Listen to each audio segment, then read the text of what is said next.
पूज्याय राघवेन्द्राय सत्यधर्मरताय च भजतां कल्पवृक्षाय नमतां कामधेनुवे. ಹಾಯ್ ಹಲೋ ನಮಸ್ಕಾರ ರೀ ಎಲ್ಲರಿಗೂ ಬೆಳಗಿನ ಶುಭೋದಯ ರೀ. ಎಲ್ಲರೂ ಹೆಂಗದಿರಿ, ಆರಾಮದಿರಿ ಅಂದರೆ ನಾವು ಆರಾಮದೀವಿ ನೋಡ್ರಿ. ನೀವು ಎಲ್ಲರೂ ಆರಾಮದಿರಿ ಅಂತ ಅಂದ್ಕೊಂಡು ಇವತ್ತಿನ ಲಾಗ್ನ ಸ್ಟಾರ್ಟ್ ಮಾಡೋಣ ಬೇರೆ.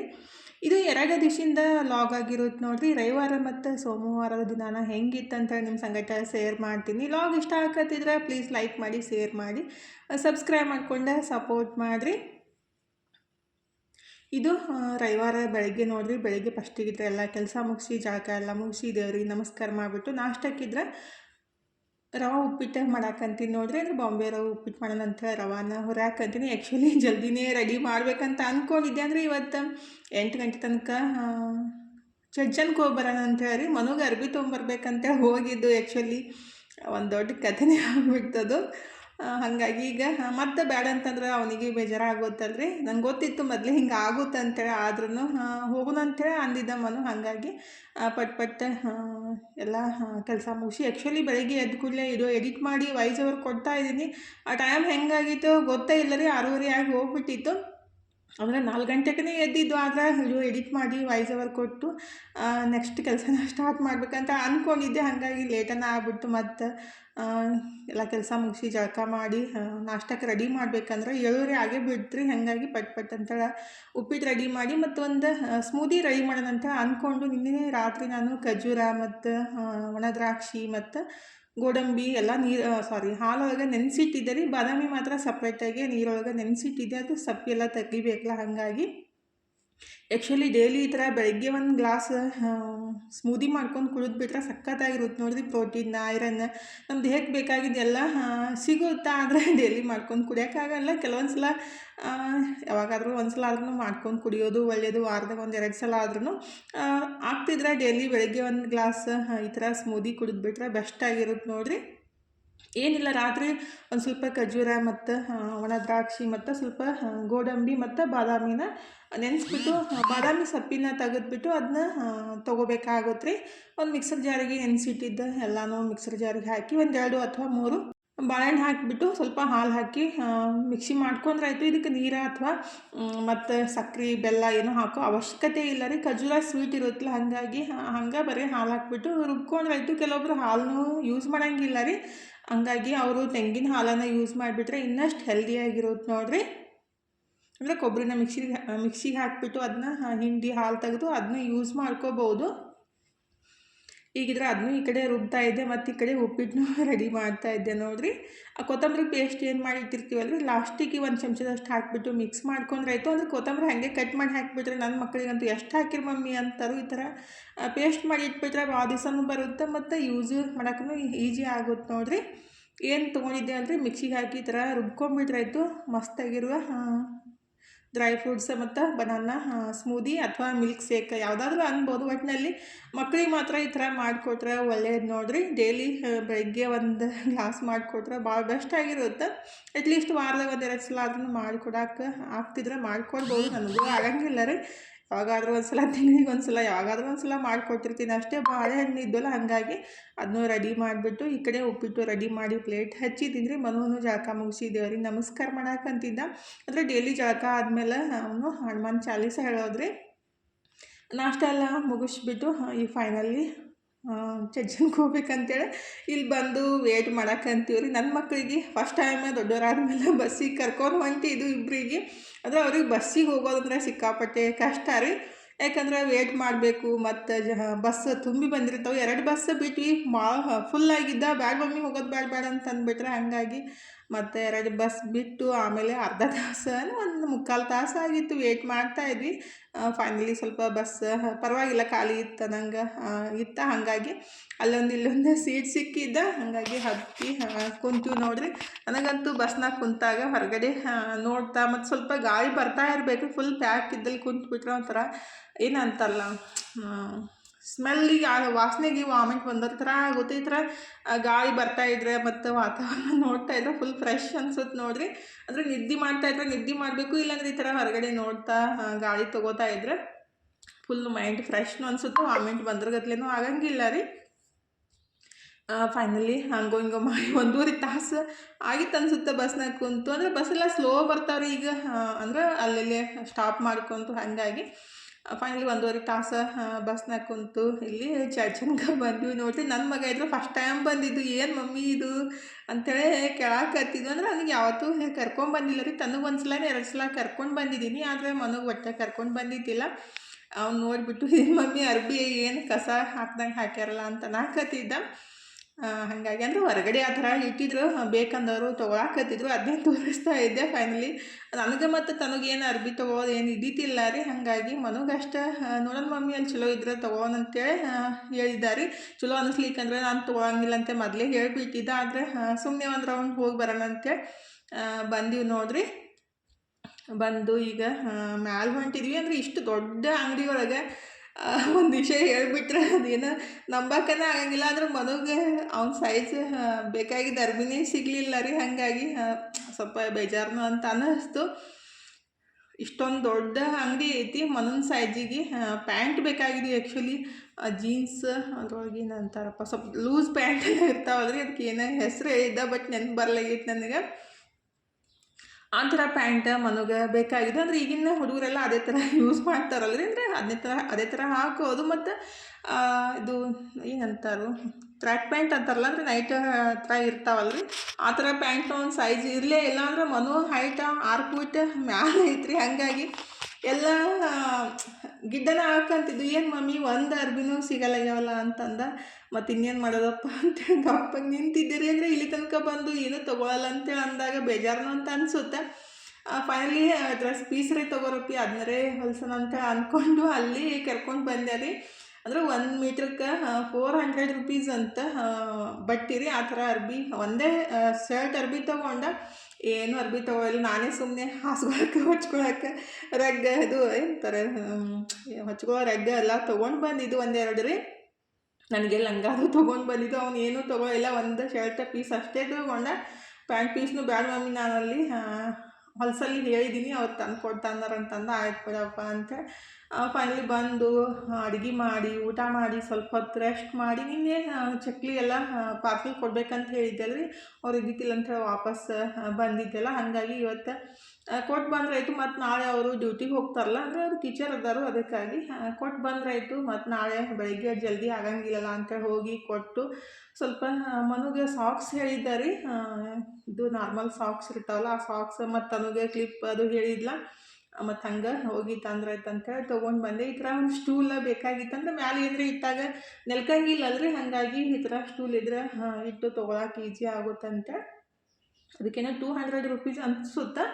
ಅದನ್ನ ಮತ್ತು ಸಾಕ್ಸ್ ತೊಗೊಂಡು ಫೈನಲಿ ಮನೆಗೆ ಬಂದ್ವಿ. ಮತ್ತು ತನೋ ಕ್ಲಿಪ್ ಅಂತೂ ಇಷ್ಟ ಏನು ಅಂತಾರಲ್ಲ, ಎಷ್ಟರ ತರಲಿ ಅವು ಮತ್ತು ನೆಕ್ಸ್ಟ್ ಮಂತ್ ಒಂದು ಕ್ಲಿಪ್ಪು ಇರೋಂಗಿಲ್ಲ. ಮತ್ತು ಅಂತಿರ್ತಾವೆ ಮಮ್ಮಿ ಒಂದು ಕ್ಲಿಪ್ಪು ಇಲ್ಲ, ಏನು ಹಾಕೋಲ್ಲ ಅಂತೇಳಿ ಕೆಳಗೆ ಸ್ಟಾರ್ಟ್ ಮಾಡಿಬಿಡ್ತಾವೆ. ಹಾಗಾಗಿ ಹೋದ ತಿಂಗಳನ್ನು ತಂದು ಕೊಟ್ಟಿದ್ರಿ. ಈಗ ಒಂದು ಕ್ಲಿಪ್ ಇಲ್ಲ, ಒಂದೇನೆ 2 ಅಷ್ಟೇ ಹೋದವು. ಮತ್ತಿಬ್ಬರು ಅದ್ರ ಸಲ ಕಿತ್ತಾಡ್ದು ಹಾಕ್ಬಿಡುತ್ತಂತೇಳಿ ಮತ್ತೊಂದು 8 ಕ್ಲಿಪ್ನೂ ತೊಗೊಂಡು ಬಂದಿರಿ. ಅದು ರೇಟ್ ಅಂತೂ ಅವ್ರದ್ದು ಎಲ್ಲ ಜಾಸ್ತಿ ಆಗ್ಬಿಟ್ಟೈತೆ ನೋಡ್ರಿ. ಈಗ 10 ರೂಪಾಯಿಗಂತೂ ಯಾವ ಕ್ಲಿಪ್ಪು ಸಿಗೋಂಗಿಲ್ಲ. ಅವಾಗೆಲ್ಲ 10 ರೂಪಾಯಿ 5 ರೂಪಾಯಿಗೆಲ್ಲ ಸಿಕ್ಕಿದ್ವಿ. ಇವಾಗ ಸಣ್ಣ ಕ್ಲಿಪ್ಪಿಗೆ 20 ರೂಪಾಯಿ 30 ರೂಪಾಯಿ 40 ರೂಪಾಯಿ ಆ ಥರ ಹೇಳ್ತಾರೆ. ಮತ್ತು ಅವಶ್ಯಕತೆ ಇದ್ರೆ ತೊಗೊಳ್ಳೇಬೇಕಲ್ರಿ. ಹಾಗಾಗಿ ತೊಗೊಂಡು ಬಂದೆ. ರಾತ್ರಿ ಇದ್ದರೆ ಸ್ವಲ್ಪ ಅನ್ನ ಸಾಂಬಾರು ಊಟ ಮಾಡಿ ಮನ್ಕೊಂಬಿಟ್ಟು ನೆಕ್ಸ್ಟ್ ಡೇ ಬೆಳಗ್ಗೆ ನೋಡ್ರಿ, ನಿನ್ನೆ ಏನೂ ಕೆಲಸ ಮಾಡಿದ್ದಿಲ್ಲ. ಅಂದರೆ ಚರ್ಚನ್ಗೆ ಹೋಗಿದ್ದೆ, ಆ ಬಟ್ಟೆನೂ ಹಾಗೆ ಇಟ್ಟಿದ್ದೆ. ಮತ್ತು ಅಲ್ಲಿ ಹೋಗಿ ಬಂದು ಅರ್ಬಿ ಬಾಂಡೆ ತೊಳಕ್ಕೂ ಬ್ಯಾಸರು ಬಂತ. ಹಾಗಾಗಿ ಹಾಗೆ ಇಟ್ಬಿಟ್ಟು ಮನ್ಕೊಂಬಿಟ್ಟಿದ್ದೇನೆ. ಅಂದರೆ ಎಲ್ಲರೂ ಹೊರಗಡೆ ಹೋದಾಗಿನೇ ಇತ್ತಲ್ಲ, ಮನೇನ ಕೆಲಸ ಮಾಡೋಕ್ಕೆ ಅನ್ಸುತ್ತೆ. ಹಾಗಾಗಿನೇ ನಾನು ಏನು ಮಾಡಬೇಕಲ್ಲ ಎಲ್ಲ ಮಾಡಿ ಮುಗಿಸ್ಬಿಡ್ತೀನಿ. ಬಂದ ಕೂಲಿ ಏನೂ ಕೆಲಸ ಇರಬಾರ್ದಪ್ಪ ಅಂತ ಅನ್ನಿಸ್ಬಿಡ್ತೈತಿ. ಹಾಗಾಗಿ ಆದಷ್ಟೆಲ್ಲ ಮಾಡಿಟ್ಟು ಹೋಗಿದ್ದೀರಿ. ಆದರೆ ಬಾಂಡೆ ಮಾತ್ರ ಮಧ್ಯಾಹ್ನ ಊಟ ಮಾಡಿದ್ದು ಮತ್ತು ಸಂಜೆಗೆ ಊಟ ಮಾಡಿದ್ದು ಎಲ್ಲ ಇದ್ವಲ್ಲ. ಹಾಗಾಗಿ ಬೆಳಗ್ಗೆ ಬಾಂಡೆ ತೊಳ್ಯಾಕಂತೀನಿ ನೋಡ್ರಿ. ಬೆಳಗ್ಗೆ ಎದ್ದು ಕೂಲಿ ಬಾಂಡೆ ತೊಳೆದಂದ್ರೆ ಸ್ವಲ್ಪ ಬೇಸರ ಅಂತ ಅನಿಸುತ್ತೆ. ನಮ್ಮ ಕೆಲಸ ನಾವು ಮಾಡಲೇಬೇಕಲ್ರಿ. ಹಾಗಾಗಿ ಒಂದೊಂದು ಸಲ ತೊಳೆದು ಇಟ್ಟಿರ್ತಾಳೆ ರಾತ್ರಿ. ಆದರೆ ಕೆಲವೊಂದು ಸಲ ಎಲ್ಲರೂ ಹೊರಗೆ ಹೋದಾಗ ತೊಳ್ಯಾಕೆ ಬೇಸರ ಬಂದಿರ್ತೈತಿ. ಬೆಳಗ್ಗೆನೇ ತೊಳ್ಯಾಕೆ ಸ್ಟಾರ್ಟ್ ಮಾಡಿದ್ದೀನಿ ನೋಡ್ರಿ. ಇವಾಗ ಬಾಂಡೆ ಎಲ್ಲ ತೊಳೆದು ಅರ್ಬಿ ಎಲ್ಲ ತೊಳೆದು ಮುಗಿಸ್ಬೇಕು ಅನ್ನೋತ್ತಿಗೆ ಅಡುಗೆ ಮಾಡೋ ಮನ್ಸಲ್ಲೇ ಹೋಗ್ಬಿಟ್ಟಿರ್ತೈತಿ. ನಾಷ್ಟ ಮಾಡೋ ಮನ್ಸು ರೀ ಲೇಟನೇ ಆಗ್ಬಿಡುತ್ತಲ್ಲ. ಹಾಗಾಗಿ ಮತ್ತು ಬಾಂಡೆ ಅರ್ಬಿ ಎಲ್ಲ ಇಟ್ಬಿಟ್ಟು ಜಳಕ ಮಾಡಿ ನಾಷ್ಟ ಮಾಡಿ ಕುಂತ್ಬಿಟ್ರೆ ನೆಕ್ಸ್ಟ್ ಅದನ್ನ ಕೆಲಸ ಮಾಡೋಕೆ ಅದನ್ನೂ ಅನ್ಸುತ್ತೆ. ಪಾಂಡೆ ತೊಳ್ಯಾಕೆ ಫಸ್ಟಿಗೆ ಏನೈತಲ್ರಿ ಎಲ್ಲ ಫಸ್ಟಿಗೆ ತೊಳೆದ್ಬಿಟ್ಟು ಆಮೇಲೆ ತೊಳ್ಯಾಕೆ ಸ್ಟಾರ್ಟ್ ಮಾಡಿಬಿಟ್ರೆ ನಾನೊಂದು ರೂಲ್ಸ್ ಮಾಡಿದ್ದೀನಿ ನಮ್ಮ ಮನ್ಯಾಗ ರೀ. ಯಾಕಂದ್ರೆ ಊಟ ಆದ ತಕ್ಷಣ ಸಿಂಕ್ನಾಗ ಏನು ಮುಸ್ರೆ ಎಲ್ಲ ಇರುತ್ತಲ್ಲ, ಅಂದರೆ ನಾವು ಊಟ ಮಾಡಿದಾಗ ಮೆಣಸಿನ್ಕಾಯಿ ಆಗಲಿ, ಕರ್ಬೇವಿನ ಸೊಪ್ಪಾಗಲಿ, ಉಳಿದಿರೋ ಅನ್ನ ಆಗಲಿ ಅದನ್ನ ತಂದು ಹಂಗೆ ಇಡಂಗೆ ಇಲ್ಲ ರೀ. ಯಾಕಂದ್ರೆ ಅದನ್ನೆಲ್ಲ ಕ್ಲೀನ್ ಮಾಡ್ಬೇಕಂದ್ರೆ ನಮಗೂ ಒಂಥರ ಅನಿಸುತ್ತಲ್ಲ. ಅದಕ್ಕಾಗಿ ಊಟ ಆದ ತಕ್ಷಣ ನಮ್ಮ ಪ್ಲೇಟ್ ಒಳಗೆ ಏನಿರುತ್ತಲ್ಲ, ಒಂದು ಬೌಲ್ ಒಂದು ಬೇರೆ ತಟ್ಟೆನೋ ಅದ್ರೊಳಗೆಲ್ಲ ಹಾಕಿಬಿಟ್ಟು ಸಿಂಕ್ ಒಳಗೆ ಪ್ಲೇಟ್ ಇಟ್ಟು ಕೈ ತೊಗೋಬೇಕಂತ ರೂಲ್ಸ್ ಮಾಡಿದ್ದು ನಾನು. ಅಂದರೆ ಫಸ್ಟೆಲ್ಲ ಹಾಗೆ ಇಡ್ತಿದ್ರು, ಅವಾಗೆಲ್ಲ ಹೊರಗಡೆ ಹೋಗಿ ತೊಳಿತಿದ್ದೆ ರೀ. ಅಂದರೆ ಜಾಸ್ತಿ ಸಣ್ಣ ಸಣ್ಣ ಮಕ್ಕಳೆಲ್ಲ ಇದ್ದಾಗ ಆ ಥರ ಎಲ್ಲ ರೂಲ್ಸ್ ಮಾಡೋಕ್ಕೂ ಆಗ್ತಿದ್ದಿಲ್ಲ. ಇತ್ತೀಚೆಗೆ ಏನಿಲ್ಲ ದೊಡ್ಡವರಾಗ್ಯಾರು, ಒಂದು ಸ್ವಲ್ಪ ಹೇಳ್ಕೊಟ್ಟಾಗ ಅವರಿಗೆ ಗೊತ್ತಾಗುತ್ತಲ್ಲ. ಅದಕ್ಕಾಗಿ ನಾವು ಊಟ ಆದ ತಕ್ಷಣ ಅಂದರೆ ಎಲ್ಲ ಹೆಣ್ಮಕ್ಳಿಗೆ ಸ್ವಲ್ಪ ಹೆಲ್ಪ್ ಆಗ್ಬೋದು ಅಂತ ಹೇಳಕತ್ತಿದ್ದು. ಆಲ್ಮೋಸ್ಟ್ ಎಲ್ಲರೂ ಅದೇ ರೀತಿ ಮಾಡ್ತಾರಂತ ಅಂದ್ಕೊಂಡಿದ್ದೀನಿ. ಊಟ ಆದ ತಕ್ಷಣ ಅದು ಉಳಿದಿರೋ ಅನ್ನ ಆಗಲಿ, ಕರ್ಬೇವಿನ ಸೊಪ್ಪು ಏನೇನೋ ಇರುತ್ತಲ್ಲ ಎಲ್ಲ ಹಂಗೆ ಈ ಸಿಂಕ್ ಒಳಗೆ ಇಟ್ಬಿಟ್ಟು ಕೈ ತಕ್ಕೊಂಡು ಹೋಗ್ಬಿಡ್ತಾರೋ. ಆಮೇಲೆ ಅದನ್ನೆಲ್ಲ ಪಾತ್ರೆ ಎಲ್ಲ ಎತ್ತಿಟ್ಟು ಅದನ್ನ ಸಿಂಕ್ ಒಳಗಿಂದೆಲ್ಲ ತೆಗೆದು ಆಮೇಲೆ ಬಾಂಡೆ ತಿಕ್ಕಬೇಕಾಗುತ್ತೆ. ಆ ಥರ ಮಾಡೋಕ್ಕಿಂತ ನಮ್ಮ ತಟ್ಟೆ ಒಳಗೆ ಏನಿರುತ್ತಲ್ಲ ಎಲ್ಲ ಅದನ್ನ ಒಂದು ಬೇರೆ ಬೌಲಿಗೆ ಹಾಕಿಬಿಟ್ಟು ಕೈ ತೊಗೊಂಬಿಟ್ರೆ ನಮಗೂ ಬಾಂಡೆ ತಿಕ್ಕಾಕ ಯೂಸ್ ಆಗುತ್ತೆ ರೀ. ಮತ್ತು ಚಲೋ ಅನಿಸುತ್ತೆ. ಅದನ್ನೆಲ್ಲ ಕ್ಲೀನ್ ಮಾಡಿ ಮತ್ತು ಸಿಂಕ್ ಕ್ಲೀನ್ ಮಾಡಿ ಬಾಂಡೆ ತಿಕ್ಕೋ ಅವಶ್ಯಕತೆ ಇರೋಂಗಿಲ್ಲ. ಅಂದರೆ ನಾನು ಈ ಥರ ಮಾಡೋದು, ಅದಕ್ಕಾಗಿ ನಿಮಗೂ ಹೆಲ್ಪ್ ಆಗ್ಬೋದು. ಮತ್ತು ಇದೇ ಥರ ಯಾರು ಮಾಡ್ತೀರಂತೆ ಕಮೆಂಟ್ ಮಾಡಿರಿ ನೋಡೋಣ. ನಾನು ಮಾತ್ರ ಒಂದು 5-6 ವರ್ಷ ಮೇಲೇ ಆಯಿತು ಅದೇ ರೀತಿ ಪದ್ಧತಿನ ಹಾಕಿದ್ದು. ಮನು ಅದೇ ರೀತಿ ಮಾಡ್ತಾರೆ. ಆದರೆ ಕೆಲವೊಂದು ಸಲ ನಮ್ಮ ಮನೆಯವ್ರು ಹಂಗೆ ಇಟ್ಟಿರ್ತಾರೆ. ಹೇಳ್ತಾ ಇರ್ತೀನಿ ರೀ, ಹಂಗೆ ಹೇಳ್ತಾನೆ ಇರಬೇಕು. ಕೆಲವೊಂದು ಸಲ ಬಿಡ್ತಾ ಇರ್ತಾರೆ, ಮತ್ತು ಅದೇ ನಾವೇ ಕ್ಲೀನ್ ಮಾಡಬೇಕಾಗುತ್ತೆ. ಅವಾಗವಾಗ ಕ್ಲೀನ್ ಮಾಡಿಬಿಟ್ರೆ ಅದು ನಮಗೂ ಮತ್ತು ಜಾಸ್ತಿ ಕ್ಲೀನ್ ಮಾಡೋ ಅವಶ್ಯಕತೆ ಬೀಳಂಗಿಲ್ಲ ರೀ. ಈಗೆಲ್ಲ ಫೈನಲಿ ಬಾಂಡೆ ಎಲ್ಲ ತೊಳೆದು ಅರ್ಬಿ ಎಲ್ಲ ತೊಳೆದು ನಾಷ್ಟ ಮಾಡೋಕೆ ಮನಸ್ಸು ಇದ್ದಿತ್ತಲ್ಲ. ಹಾಗೆ ಸ್ವಲ್ಪ ಬೇಜಾರೂ ಆಗಿತ್ತು, ಸುಮ್ಮನೆ ಕುಂತ್ಬಿಟ್ಟಿದೆ. ಅಂದರೆ ಜಾಸ್ತಿ ವಿಚಾರ ಮಾಡ್ತಾ ಇದ್ದಾಗ ಏನೈತಲ್ರಿ ನಂಗೆ ಫುಲ್ ಎದೆ ನೋವು ಸ್ಟಾರ್ಟ್ ಆಗ್ಬಿಡುತ್ತೆ. ಅಂದರೆ ಉಸಿರಾಡಕ್ಕೆ ತೊಂದರೆ ಆ ಥರ ಅನ್ಸೋಕ್ಕೆ ಸ್ಟಾರ್ಟ್ ಆಗುತ್ತೆ. ಹಾಗಾಗಿ ಒಂದು 10-15 ನಿಮಿಷ ರೆಸ್ಟ್ ಮಾಡಿಬಿಟ್ಟು ಆಮೇಲೆ ಜಳಕ ಮಾಡಿ ಸ್ವಲ್ಪ ಚಹಾ ಕುಡಿದು ಈಗ ಟೈಮ್ 12 ಗಂಟೆ ಆಗೈತೆ ರೀ. ಇವಾಗ ಅಡುಗೆ ಮಾಡಾಕಂತೀನಿ. ಆ್ಯಕ್ಚುಲಿ ಇವತ್ತು ಯಾರೂ ನಾಷ್ಟನೇ ಮಾಡಿಲ್ಲ, ಹಾಗೆ ಹೋಗ್ಯಾರು.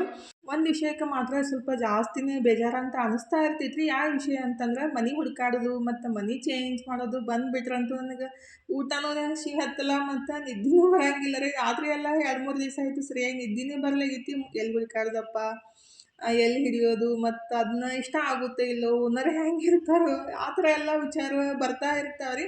ಅಂದರೆ ಅಕ್ಟೋಬರ್ ನವಂಬರ್ ಒಳಗೆ ಅವರು ಮನೆ ಬಿಡಂತಂದಾರಲ್ಲ ಓನರ್. ಹಾಗಾಗಿ ಈಗ ಒಂದು 4-5 ದಿವಸ ಆಯಿತು ಜಾಸ್ತಿ ವಿಚಾರ ಬರಾಕಂತೈತಿ. ನಮ್ಮ ಮನೆಯವ್ರಿಗೆ ಅದನ್ನೇ ಹೇಳ್ತಾ ಇರ್ತೀನಿ. ಮತ್ತು ಕೆಲವೊಂದು ಸಲ ಅದೇ ವಿಷಯಕ್ಕೆ ಜಗಳನೂ ಬರ್ತಾ ಇರ್ತಾವಲ್ಲ ರೀ. ಅಂದ್ರೆ ಸ್ವಂತ ಇದ್ದಾಗ ಈ ಥರ ಚೇಂಜ್ ಮಾಡಬೇಕು, ಹುಡುಕಾಡಬೇಕು ಆ ಥರ ಎಲ್ಲ ಮನಸ್ಥಿತಿನ ಇರೋಂಗಿಲ್ಲ. ನೀವು ಅಂತ ಇರ್ಬೋದಂತ ಅನಿಸುತ್ತಲ್ಲ. ಹಾಗಾಗಿ ಹೇಳ್ತಾ ಇರ್ತೀನಿ. ಬಟ್ ಏನು ಮಾಡೋದು, ಎಲ್ಲರಿಗೆ ಆಸೆನ ಪಟ್ಟಂತೇಳಿ ಆಗಂಗಿಲ್ಲಲ್ರಿ. ಹಾಗಾಗಿ ಅದು ಗಂಡ್ಮಕ್ಳು ಮನ್ಸು ಮಾಡಿಬಿಟ್ರೆ ಆದಷ್ಟು ಬೇಗ ಆಗುತ್ತೆ. ಆದರೆ ನಮ್ಮ ಮನ್ಯಾಗ ಮನ್ಸು ಮಾಡ್ತಾ ಇಲ್ಲ ಅಂತ ಅನಿಸ್ತಿರ್ತೈತಿ ಅವ್ರ ಮಾತು ಕೇಳಿಬಿಟ್ಟು. ಹಾಗಾಗಿ ಸ್ವಲ್ಪ ಜಾಸ್ತಿನೇ ಬೇಜಾರಂತ ಅನಿಸ್ಬಿಟ್ಟು ನಿದ್ದೆನೂ ಸರಿ ಆಗಲ್ಲಾಗೈತಿ. ಮತ್ತು ಊಟನೂ ಮಾಡೋಕ್ಕೂ ಒಲ್ಲೆ ಅನಿಸ್ತೈತಿ. ಮತ್ತು ಅಡುಗೆ ಅಥವಾ ಕೆಲಸ ಮಾಡೋಕ್ಕೂ ಒಲ್ಲೆ ಅಂತ ಅನ್ನಿಸ್ತೈತಿ ಕೆಲವೊಂದು ಸಲ. ಇವತ್ತು ಬೆಳಗ್ಗೆ ಹಾಗಾಗಿನೇ ನಾಷ್ಟಕ್ಕೆ ರೆಡಿ ಮಾಡಿದ್ದಿಲ್ಲ ರೀ. ಅಂದರೆ ಫಾಸ್ಟಾಗಿ ಮಾಡಿಬಿಟ್ಟು ಅದನ್ನೂ ಮಾಡ್ಬೋದಿತ್ತು. ಬಟ್ ಒಂದು ಸ್ವಲ್ಪ ಸುಸ್ತಾದಂಗೆ ಅನ್ಸಾಕತ್ತಿತ್ತಲ್ಲ. ಅದಕ್ಕಾಗಿ ಸ್ವಲ್ಪ ಹೊತ್ತು ರೆಸ್ಟ್ ಮಾಡಿ ಆಮೇಲೆ ನೀವು ಅಂತ ಕೆಲಸ ಮಾಡಿದ್ದು. ಇನ್ನೇನು ನಾಷ್ಟ ಮಾಡೋದು ಬಿಡಪ್ಪ, 12 ಗಂಟೆ ಆಗಕ್ಕೆ ಬಂತು, ಡೈರೆಕ್ಟ್ ಅಡುಗೆನೇ ಮಾಡಿಬಿಟ್ರೈತಂತ ಈಗ ಅಡುಗೆನೂ ರೆಡಿ ಮಾಡಾಕಂತೀನಿ ನೋಡಿರಿ. ಹೀರೆಕಾಯಿ ಚಟ್ನಿ ಮತ್ತು ಬದನೇಕಾಯಿ ಪಲ್ಯ ಮಾಡಿಬಿಟ್ಟು ಚಪಾತಿ ಮಾಡ್ರೈತಂತ ಹಿಟ್ಟನ್ನು ಕಲಸಿಟ್ಟಿದ್ದೀನಿ. ಮತ್ತು ಇನ್ನು ಬದನೇಕಾಯಿ ಪಲ್ಯ ಮತ್ತು ಹೀರೆಕಾಯಿ ಚಟ್ನಿ ಮಾಡಿ ಚಪಾತಿ ಮಾಡಿಬಿಟ್ರೆ ಮಧ್ಯಾಹ್ನ ಆಗುತ್ತೆ, ಸಂಜೆಗೂ ಆಗುತ್ತೆ ಅಂತ ಹೇಳಿ. ಕೆಲವೊಬ್ರಿಗೆ ಬಾಡಿಗೆ ಮನೆಯೊಳಗೆ ಇದ್ದಾಗೇನಿಲ್ಲ ಮನಸ್ಥಿತಿ ಹಿಂಗೆ ಇರೋದು. ನನಗೆ ಮಾತ್ರ ಜಾಸ್ತಿ ಆಕೈತಿನಂತ ನನಗೂ ಅನಿಸ್ತೈತಿ. ಬಟ್ ಮಾಡ್ಕೋಬಾರ್ದಂದ್ರೂ ಆ ಮನಸ್ಥಿತಿಯಿಂದ ಹೊರಗೆ ಬರೋಕೆ ಆಗಂಗಿಲ್ಲ ರೀ. ನೀವು ಬೈಬೋದು, ಏನಕ್ಕ ಈ ಥರ ಎಲ್ಲ ಮಾಡಬಾರ್ದು ಅಂಥೇಳಿ. ಆದರೆ ಕೆಲವೊಂದು ವಿಷಯಗಳನ್ನ ಹಂಗೆ ನೋಡಿರಿ, ನಮ್ಮ ಮನಸ್ಸಿನಿಂದ ಎಷ್ಟೇ ತೆಗಿಬೇಕಂತೇಳಿ ಪ್ರಯತ್ನ ಪಟ್ಟಾಗ ಅದು ಪದೇ ಪದೇ ಅದನ್ನೇ ಬಂದು ಮತ್ತು ಟೆನ್ಷನ್ ಅಂತ ಅನ್ನಿಸ್ತಾ ಇರ್ತೈತಿ. ಬಟ್ ನನಗೆ ಆಗುತ್ತೋ ಎಲ್ಲರಿಗೆ ಆಗುತ್ತೋ ಗೊತ್ತಿಲ್ಲ. ಆದರೆ ಕೆಲವೊಂದು ವಿಷಯದೊಳಗೆ ಎಲ್ಲರೂ ವೀಕ್ ಇರ್ತೀವಿ. ಎಷ್ಟು ಸ್ಟ್ರಾಂಗ್ ಇದ್ದೀರಕ್ಕ ಎಲ್ಲ ಕೆಲಸ ಮಾಡ್ತೀರ ಅಂತ ಅಂತಿರಲ್ಲ. ಆದರೆ ಈ ಮನೆ ವಿಷಯದಾಗ ಬಂದಾಗ ಮಾತ್ರ ನಾನು ಭಾಳ ವೀಕ್ ಆಗ್ಬಿಟ್ನಂತೇಳಿ ಅನ್ನಿಸ್ತಾ ಇರ್ತೈತಿ. ಯಾಕೆಂದ್ರೆ ಈ ಬಾಡಿಗೆ ಮನೆ ಅನ್ನೋದು ಐತಲ್ರಿ, ಭಾಳ ಟೆನ್ಷನ್ ಅಂತ ಅನ್ನಿಸ್ತಾ ಇರ್ತೈತಿ. ಅದು ಶಿಫ್ಟ್ ಮಾಡೋದಾಗಲಿ, ಹೋಗಿ ಕ್ಲೀನ್ ಮಾಡೋದಾಗಲಿ, ಮತ್ತು ಅವ್ರ ಕಡೆಯಿಂದ ಅನ್ಸ್ಕೋದಾಗಲಿ ಆ ಥರ ಇದ್ದಾಗ ಏನೈತಲ್ಲ ಆ ಮನಸ್ಸೊಳಗೆ ಕುಂತು ಬಿಟ್ಟಿರ್ತೈತಿ. ಅದು ನಾವು ಏನೇ ಮಾಡಿದ್ರೂ ಅದು ಪಟ್ಟಂತ ಹೋಗಂಗಿಲ್ಲ ರೀ. ನಾನು ಅಂದ್ಕೊತೀನಿ ಎಷ್ಟೇ ವಿಚಾರ ಮಾಡಬಾರ್ದಂದ್ರೂ ಹಾಗೆ ಪದೇ ಪದೇ ಬಂದುಬಿಟ್ಟು ಟೆನ್ಷನ್ ಅಂತ ಅನ್ನಿಸ್ತಾ ಇರ್ತೈತಿ.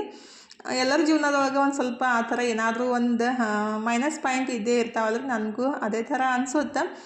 ಈಗಿದ್ರೆ ಬದ್ನಿಕಾಯಿ ಪಲ್ಯ ಇವತ್ತು ಸ್ವಲ್ಪ ಡಿಫ್ರೆಂಟಾಗಿ ಮಾಡಿದ್ದು. ಈಚೆಗೆ ಮಾಡಿಬಿಡ್ಬೋದು ರೀ. ಅಂದರೆ ನಾವು ಎಣ್ಗಾಯಿ ಮಾಡ್ತೀವಲ್ಲ, ಅದನ್ನ ಫಿಲ್ ಮಾಡಿ ಮಾಡೋಕ್ಕಿಂತ ಈ ಥರ ಮಾಡಿದ್ರೂ ಟೇಸ್ಟ್ ಚಲೋ ಇರುತ್ತೆ ರೀ. ಅಂದರೆ ಎಣ್ಗಾಯಿ ಥರನೇ ಇರುತ್ತೆ ಇದು. ಆದರೆ ಅದನ್ನೆಲ್ಲ ಕಲಸಿ ಫಿಲ್ ಮಾಡೋ ಅವಶ್ಯಕತೆ ಇರೋಂಗಿಲ್ಲ. ದಪ್ಪ ಬದ್ನಿಕಾಯಿ ಇದ್ದಾಗ ಈ ಥರ ಮಾಡ್ತೀನಿ ನಾನು.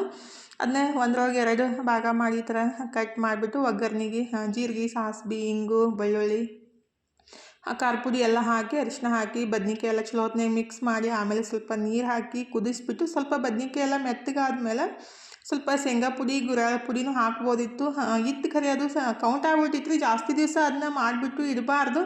ಒಂದು ತಿಂಗಳ ಒಳಗಡೆ ಖಾಲಿ ಮಾಡಿಬಿಡ್ಬೇಕು, ಇಲ್ಲ ಫ್ರಿಜ್ ಒಳಗೆ ಇಡಬೇಕು ರೀ. ನಾನು ಹೊರಗಡೆ ಇಟ್ಟಿದ್ದೆ, ಹಾಗಾಗಿ ಯೂಸ್ ಮಾಡಲಿಲ್ಲ. ಸ್ವಲ್ಪ ಶೇಂಗಾ ಪುಡಿ, ಕೊತ್ತಂಬರಿ ಪೇಸ್ಟ್ ಹಾಕಿ ಲಾಸ್ಟಿಗೆ ಮಿಕ್ಸ್ ಮಾಡಬೇಕಾಯ್ತು. ಈ ಥರ ಚಪಾತಿ, ರೊಟ್ಟಿಗಂತೂ ಸಖತ್ತಾಗಿರುತ್ತೆ ರೀ. ಸಿಂಪಲ್ಲಾಗೆ ಮಾಡ್ಬೋದು. ಹಾಗಾಗಿ ತನು ಮನು ಬಂದಮೇಲೆ ಚಪಾತಿ ಮಾಡ್ರೈತಂತ ಪಲ್ಯ ಮಾಡಿ, ಚಟ್ನಿ ಮಾಡಿ ಇಟ್ಟಿದ್ದೆ. ಆಮೇಲೆ ಚಪಾತಿ ಮಾಡಿ ಅವ್ರಿಗೆ ಕೊಟ್ಟು ನಾನು ಊಟ ಮಾಡಿಬಿಟ್ಟು, ಇನ್ನು ಮಸಾಲೆ ಖಾರ ಮಾಡಿಸ್ಬೇಕಂತೇಳಿ 1 ತಿಂಗಳಿಂದ ಮೆಣಸಿನ್ಕಾಯಿ ಸೋಸಿ ತೊಳೆದಾಕಿ ಸ್ವಲ್ಪ ಒಣಗಿಸಿ ಸೋಸಿ ಎಲ್ಲ ಮಾಡಿ ಇಟ್ಟಿದ್ದೀವಿ ರೀ. ಆದರೆ ಬಿಸಿಲು ಜಾಸ್ತಿ ಇಲ್ಲರ ಬೆಟ್ಟಕ್ಕೆ ಮಾಡೋ ಮನ್ಸನ್ನ ಹೋಗ್ಬಿಟ್ಟಿರ್ತೈತಿ. ಅಂದರೆ ಮೆಣಸಿನ್ಕಾಯಿ ಹುರಿಬೇಕಲ್ಲ ಅನ್ನೋ ಒಂದು ಇದು ಇರ್ತೈತಲ್ರಿ. ಅಂದರೆ ಸರಿಯಾಗಿ ಹುರಿಯಂಗಿಲ್ಲ, ಅವು ಸರಿಯಾಗಿ ಕ್ರಿಸ್ಪಿ ಆಗಂಗಿಲ್ಲ ಅಂತೇಳಿ ಬಿಟ್ಟಿದ್ದೆ. ಆದರೆ ಭಾಳ ಜನ ರಿಕ್ವೆಸ್ಟ್ ಮಾಡಾಕಂತಿದ್ರಿ ಮಸಾಲೆ ಖಾರ ಮಾಡಿಸ್ರಿ ಅಂತೇಳಿ. ಹಾಗಾಗಿ ಸ್ವಲ್ಪ ಒಣಗ್ಯಾವ್ರಿ, ಸ್ವಲ್ಪ ಹುರಿದ್ಬಿಟ್ಟು ಮಾಡಿಸಿದ್ರಾಯ್ತು ಅಂಥೇಳಿ ಮಸಾಲೆ ಎಲ್ಲ ತಂದು ಸ್ವಚ್ಛ ಮಾಡಾಕಂತಿದ್ರಿ. ಇದು ಏನಂತಾರಲ್ಲ, ಕಲ್ಲುವ ಅಂತಾರು. ಇದ್ರೊಳಗಂತೂ ಇಷ್ಟು ಕಸ ಕಡ್ಡಿ ಇರುತ್ತಲ್ರಿ. ಎಷ್ಟೇ ಚಲೋ ಅಂಗಡಿ ಒಳಗೆ ತೊಗೊಂಡು ಬರ್ರಿ, ಎಷ್ಟೇ ಕ್ಲೀನಾಗಿದ್ದು ತೊಗೊಂಬರ್ರಿ, ಈ ಥರ ಅಂತೂ ಕ್ಲೀನ್ ಮಾಡಿನೇ ಅದನ್ನ ಯೂಸ್ ಮಾಡ್ಬೇಕು ರೀ. ಹಂಗಾರಿ ಬರೀ ಕಟ್ಗೆ ಅದಾವು. ಅಂದ್ರೆ ಇದು ಅದು ಈ ಕಾಡೊಳಗೆಲ್ಲ ಕಟ್ಗೆ ಮೇಲೇ ಬೆಳೀತೈತೆ ಅಂತ ಹೇಳ್ತಾರೆ. ನಾನು ಒಂದು ವಿಡಿಯೋದೊಳಗೆ ನೋಡಿದ್ದು.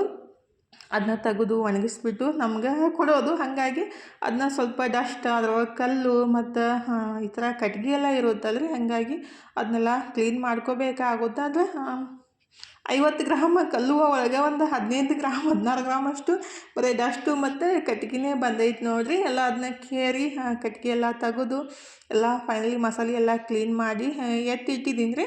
ನಾನು 1 kg ಮಸಾಲೆ ಖಾರ ಮಾಡೋಕ್ಕೆ ಎಷ್ಟು ಮಸಾಲ ಹಾಕ್ತೀನಿ ಅಂತೇಳಿ ನಾನು ಮಸಾಲೆ ಖಾರ ಏನು ಮಾಡಿಸ್ತೀನಿ ಅಂದರೆ ಆ ಲಾಗ್ ಒಳಗೆ ಹೇಳ್ತೀನಿ. ಬುಧವಾರ ಮಾಡಿಸ್ಬೇಕನ್ನೋದು ಐತಿ. ನೋಡೋಣ, ಸ್ವಲ್ಪ ಆದರೂ ಬಿಸಿಲಿದ್ರೆ ಆವತ್ತನೇ ಮಾಡಿಸ್ಬಿಡ್ಬೇಕಂತೇಳಿ. ಯಾಕಂದರೆ ಫ್ರೆಶ್ ಆಗಿರೋ ಕೊತ್ತಂಬರಿ ಸೊಪ್ಪು ಮತ್ತು ಶುಂಠಿ ಮತ್ತು ಉಳ್ಳಾಗಡ್ಡಿ ರೇಟ್ನು ಜಾಸ್ತಿ ಆಗೈತಿ. ಒಂದು 4-5 kg ಉಳ್ಳಾಗಡ್ಡಿ ಬೇಕ್ರಿ. ಅಂದರೆ ನೀರಿನ ಅಂಶ ಎಲ್ಲ ಹೋಗೋ ಮಟ್ಟ ಹುರಿದು ಅದನ್ನ ಇದಕ್ಕೆ ಹಾಕಬೇಕಾಗುತ್ತೆ. ಹಂಗಾಗಿ ಅದನ್ನು ಮಾಡಿಸ್ಬೇಕ್ರಿ. ತನು ಇದ್ರ ತಲೆಗೆ ಹಚ್ಕೊಳಕ್ಕೆ ಅದು ಮೆಂತ್ಯ ಮತ್ತು ಅಕ್ಕಿನ ನೆನೆಸಿಟ್ಬಿಟ್ಟು ಹಚ್ಚಂತೇಳಿ ಕೊಟ್ಟಿಲ್ಲ. ಹಚ್ಚಿದೆ ರೀ. ಅಂದರೆ ಡ್ಯಾಂಡ್ರಫ್ ಆಗ್ಬಿಟ್ಟೈತಿ, ಫುಲ್ ಕೆರೆತ ಬರಾಕತ್ತೈತಿ ಅಂತ. ಹಾಗಾಗಿ ಆಕಿನೂ ಒಂದು ರೀಲೊಳಗೆ ನೋಡಿಬಿಟ್ಟು ಹೇಳಿ ಅಂದ್ರೆ ರೆಡಿ ಮಾಡಿ ಕೊಟ್ಟಿದ್ರು, ನಾನು ಹಚ್ಚಿದೆ ಅಷ್ಟೇ ರೀ. ಮತ್ತು ಬೆಳಗ್ಗೆ ಒಂದು ರಾಶಿ ಅರ್ಬಿ ಎಲ್ಲ ತೊಳೆದು ಹಾಕಿದ್ದೆ. ಅಂದರೆ ನಿನ್ನೆ ತೊಳೆದಿತ್ತಿಲ್ಲಲ್ರಿ, ಇವತ್ತು ಅರ್ಬಿ ಮತ್ತು ಹಾಸಿಗೆ ತಂದಿದ್ದೆ ಅಂತ ಹೇಳಿದ್ದೆ ಅಲ್ರಿ, ಹೊಚ್ಕೊಳಕ್ಕೆ ರ್ಯಾಗು ಮತ್ತು ಬೆಡ್ಶೀಟು. ಅವು ತೊಳೆದು ಹಾಕಿನೇ ಯೂಸ್ ಮಾಡ್ಬೇಕ್ರಿ. ಡಸ್ಟ್ ಎಲ್ಲ ಇರುತ್ತೆ. ಅಂದ್ರೆ ನಾವು ಯಾವುದೇ ಹೊಸ ಬಟ್ಟೆ ಆಗಲಿ ಮತ್ತು ಈ ಥರ ಹಾಸಿಗೆ ಎಲ್ಲ ತಂದಾಗ ಹಾಗೆ ಡೈರೆಕ್ಟಾಗಿ ಯೂಸ್ ಮಾಡೋಕ್ಕೆ ಹೋಗಬಾರ್ದು. ಸ್ವಚ್ಛಗೆ ಒಂದು 2-3 ಸಲ ನೀರೊಳಗೆ ಎದ್ದು ಒಣಗಿಸ್ಬಿಟ್ಟೇ ಯೂಸ್ ಮಾಡಬೇಕು. ಹಾಗಾಗಿ ಮತ್ತು ಯಾರೇ ಬಂದರೂ ಕೂಡ ಯೂಸ್ ಆಗುತ್ತೆ ಅಂತೇಳಿ ತಂದಿದ್ದು. ಅದನ್ನೇ ನೀರಾಗೆಲ್ಲ ಹಾಕಿ ಒಣಗಿಸ್ಬಿಟ್ಟು ಅಂದರೆ ಒಣಗಿಸೋಕೆ ಹಾಕಿದ್ದೆ. ಸಂಜೆ ಆದ ಕೂಡಲೇ ಸಣ್ಣಗೆ ಮಳೆ ಬರೋಕ್ಕೆ ಸ್ಟಾರ್ಟ್ ಆಗುತ್ತಲ್ರಿ. ಅದಕ್ಕಾಗಿ ತಂದು ಒಳಗಡೆ ಹಾಕಿದ್ದೆ. ಮತ್ತು ಅರ್ಬಿ ಎಲ್ಲ ತಂದು ಮಜ್ಜಿಡ ಅಂತ ಹೇಳಿದ್ದೆ. ಅಂದರೆ ಒಂದು ಅರ್ಬಿ ಮಚ್ಚಿಟ್ಬಿಟ್ರೆ ಒಂದೂ ಸಿಗಂಗಿಲ್ಲ ರೀ. ಯಾವ್ದು ಅರ್ಬಿ ಎಲ್ಲರೂ ಇಟ್ಬಿಟ್ಟಿರ್ತಾವೆ. ಅದಕ್ಕಾಗಿ ಹೇಳ್ಕೊಡ್ತಾ ಇದ್ದೆ. ಫೈನಲಿ ಇವಾಗ ಸಾಯಂಕಾಲ ಒಂದು 6:30 ಏನೋ ಆಗಿ ಹೋಗಿರ್ಬೇಕು ರೀ. ತನ್ನೊಂದು ಕೆಲಸ ಏನು ಸ್ಟಾರ್ಟ್ ಆಗೈತೆ ನೋಡಿರಿ. ಪಲ್ಯ, ಚಟ್ನಿ ಮತ್ತು ಚಪಾತಿ ಹಿಟ್ಟೈತಿ. ಸ್ವಲ್ಪ ಚಪಾತಿ ಮಾಡಿದ್ದೆ. ಆದರೆ ಈಗ ಕಚೋರಿ ಮಾಡ್ತಾಳೆ ಅಂತಂದ್ರೆ ತನ್ನ ತಲೆ ಒಳಗೆ ಏನು ಬರುತ್ತಲ್ಲ ಅದನ್ನೇ ಮಾಡ್ತಾನೆ ಇರೋದು. ಹಾಗಾಗಿ ರೆಡಿ ಮಾಡಾಕತ್ತಿದ್ಲು. ಅಂದರೆ ಫೈನಲಿ ಲಾಸ್ಟಿಗೆ ಅದನ್ನ ಕೆಲಸ ನಾನೇ ಮಾಡ್ಬೇಕು ನೋಡಿರಿ. ಯಾಕಂದರೆ ಅದು ಫಿಲ್ಲಿಂಗ್ ಏನೈತಲ್ಲ ಮೆತ್ತಗೆ ಅಳಸಾಗ್ಬಿಟ್ಟೈತಿ, ಹಿಟ್ಟು ಗಟ್ಟಿ ಆಗಿಬಿಟ್ಟೈತಿ. ಇದನ್ನ ಹೆಂಗೆ ಮಾಡೋದು ಮಮ್ಮಿ ಅಂತ ಕೇಳಕ್ಕೆ ಸ್ಟಾರ್ಟ್ ಮಾಡಲ್ಲ. ಹಾಗಾಗಿ ನಾನು ಮಾಡ್ತೀನಿ ಸರಿ ಅಂತ ರೆಡಿ ಮಾಡಾಕಂತೀನಿ ನೋಡಿರಿ. ಟೇಸ್ಟ್ ಎಲ್ಲ ಚಲೋ ಆಗಿದ್ದು. ಆದರೆ ಫಿಲ್ಲಿಂಗ್ ಅಳಸಾದಾಗ ಮತ್ತು ಮ್ಯಾಲಿಂದು ಗಟ್ಟಿ ಆದಾಗ ಏನೈತಲ್ಲ ಅದು ಫಿಲ್ ಮಾಡೋಕ್ಕೆ ಬರೋಂಗಿಲ್ಲ. ನಾನು ಚಪಾತಿ ಥರ ಲಟ್ಟಿಸಿ ಆಮೇಲೆ ತನು ಆಲೂ ಫಿಲ್ಲಿಂಗ್ ರೆಡಿ ಮಾಡಿಟ್ಟಿಲ್ಲ ಅಂದ್ರೆ ಬಟಾಟೆ ಸ್ವಲ್ಪ ಜಾಸ್ತಿ ಕುದಿಸ್ಬಿಟ್ರೆ ಆ ಥರ ಆಗೋದ್ರಿ ಮತ್ತು ಅದನ್ನ ಹೆಚ್ಚಿಬಿಡ್ಬೇಕು. ಇಲ್ಲಾಂದ್ರೆ ಕೈಲೆಲ್ಲ ಮ್ಯಾಶ್ ಮಾಡಿದಾಗ ಸ್ವಲ್ಪ ಅಳಸ್ ಥರ ಆಗ್ಬಿಡ್ತಂದ್ರೆ ಕಚೋರಿ ಬಿಡ್ರಿ. ಪರೋಟಾನೂ ಮಾಡೋಕ್ಕಾಗಲ್ಲ. ಪರೋಟ ಮಾಡ್ಬೇಕಾದ್ರೂ ಅಷ್ಟೇ, ಅದನ್ನೂ ಸ್ವಲ್ಪ ಅದು ಫಿಲ್ಲಿಂಗ್ ಎಂಟ್ಲ ಸ್ವಲ್ಪ ಟೈಟಾಗಿರ್ಬೇಕು ರೀ. ಅವಾಗ ಆ ಥರ ಆದಾಗ ಅಂದರೆ ಸ್ವಲ್ಪ ಅಳಸಾದಾಗ ಪರಾಟನೂ ಚಲೋ ಬರಲ್ಲ, ಕಚೋರಿನೂ ಚಲೋ ಬರಲ್ಲ ರೀ. ಫೈನಲಿ ನಾನು ರೆಡಿ ಮಾಡಿದೆ ನೋಡಿರಿ. ಟೇಸ್ಟ್ ಮಾತ್ರ ಚಲೋ ಆಗಿತ್ತು. ಅಂದರೆ ಆ್ಯಕ್ಚುಲಿ ಗೋಧಿ ಹಿಟ್ಟು ಸ್ವಲ್ಪ ಚಿರೋಟಿ ರವೆ ಹಾಕಿ ಮ್ಯಾಲಿಂದ ಲೇಯರ್ ಮಾಡಿದ್ದು. ಅಂದರೆ ಬರೀ ಗೋಧಿ ಹಿಟ್ಟಲೆ ಮಾಡಿದಾಗಿಂತಲ ಸ್ವಲ್ಪ ಮೆತ್ತಗೆ ಬಂದು ಕಟ್ಟಾಗಂಗಿಲ್ಲ ರೀ. ಅದಕ್ಕೆ ನಾವು 1 ಬಟ್ಲಷ್ಟು ಗೋಧಿ ಹಿಟ್ಟು 1 ಬಟ್ಲಷ್ಟು ಚಿರೋಟಿ ರವೆ ಹಾಕಿದಾಗ ಅದು ಕ್ರಿಸ್ಪಿಯಾಗಿ ಬರುತ್ತೆ ರೀ. ಟೇಸ್ಟ್ನು ಚಲೋ ಇರುತ್ತೆ. ಈ ಥರ ಬಂದಿತ್ತು ನೋಡಿರಿ. ಒಟ್ಟಿನಲ್ಲಿ ರೆಡಿ ಮಾಡಿ ಟೇಸ್ಟ್ ನೋಡೋಣ ಅಂತೇಳಿ ನಾನು ಪ್ಲೇಟಿಗೆ ಹಾಕ್ಕೊಂಡಿದ್ದೆ. ಟೇಸ್ಟ್ ಮಾತ್ರ ಚಲೋ ಆಗಿತ್ತು ನೋಡಿರಿ. ಇವತ್ತಿನ ಲಾಗ್ನು ಇಲ್ಲೇ ಮುಗಿಸೋಣ್ರಿ. ಇವತ್ತಿನ ಲಾಗ್ ಹೆಂಗೆ ಅನಿಸ್ತು ಅಂತೇಳಿ ಕಮೆಂಟ್ ಬಾಕ್ಸ್ ಒಳಗೆ ಹೇಳೋದು ಮರೆಯೋಕ್ಕೆ ಹೋಗಬೇಡ್ರಿ. ಲಾಗ್ ಇಷ್ಟ ಆಗಿದ್ರೆ ಲೈಕ್ ಮಾಡಿ, ಶೇರ್ ಮಾಡಿ, ಸಬ್ಸ್ಕ್ರೈಬ್ ಮಾಡ್ಕೊಂಡು ಸಪೋರ್ಟ್ ಮಾಡಿರಿ. ಲಾಗ್ ಇಷ್ಟ ತನಕ ನೋಡಿದ್ದಕ್ಕೆ ತಮ್ಮೆಲ್ಲರಿಗೂ ಹೃದಯದ ತುಂಬ ಧನ್ಯವಾದಗಳು ರೀ. ಥ್ಯಾಂಕ್ ಯು ಫಾರ್ ವಾಚಿಂಗ್ ರೀ. ಮತ್ತೆ ಹೊಸ ಲಾಗ್ ಜೊತೆಗೆ ಸಿಗ್ತೀವಿ ರೀ. ಬಾಯ್ ರೀ. Take care.